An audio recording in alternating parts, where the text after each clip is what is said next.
officers were the body, the elected body. They called them the loyal officers. They were there to protect the populations and so forth.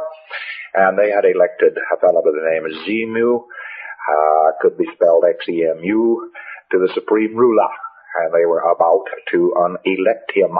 And he took the last moments he had in office to really goof the floof. Yes, I don't blame you for dropping something. And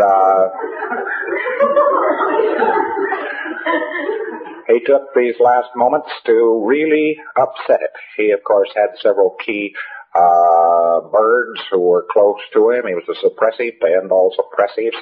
He got these administrators and so on, and heads of planets in various positions and places. He picked out all the cowboys in the white hat, and he got rid of them first, fast, and then troops, not knowing what the hell they were doing, but fed all kinds of false orders, were fed in against the population to pick them up, one after the other. Rat-a-tat-tat-tat-tat-tat-tat. One of the mechanisms they used was to tell them to come in for an income tax investigation.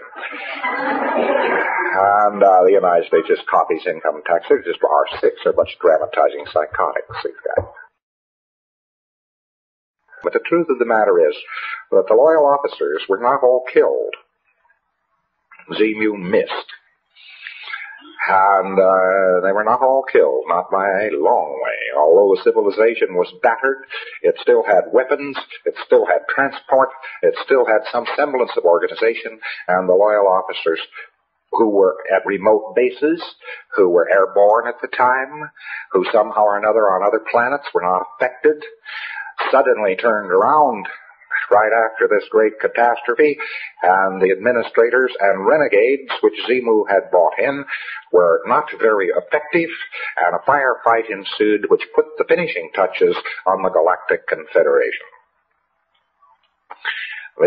The towns that were left and so on were just battered into ruins, where you had the renegades and that had been hired and so on, and the administrators that had been loyal to Xemu were still trying to hold out. Within a year, he was under arrest, and within 6 years, the lot had been wiped out. The loyal officer was triumphant. Xemu was put with several of his cohorts in the center of a mountain, which is still on one of these planets, and in a wire cage, which is charged with an eternal battery. He's not likely ever to get out.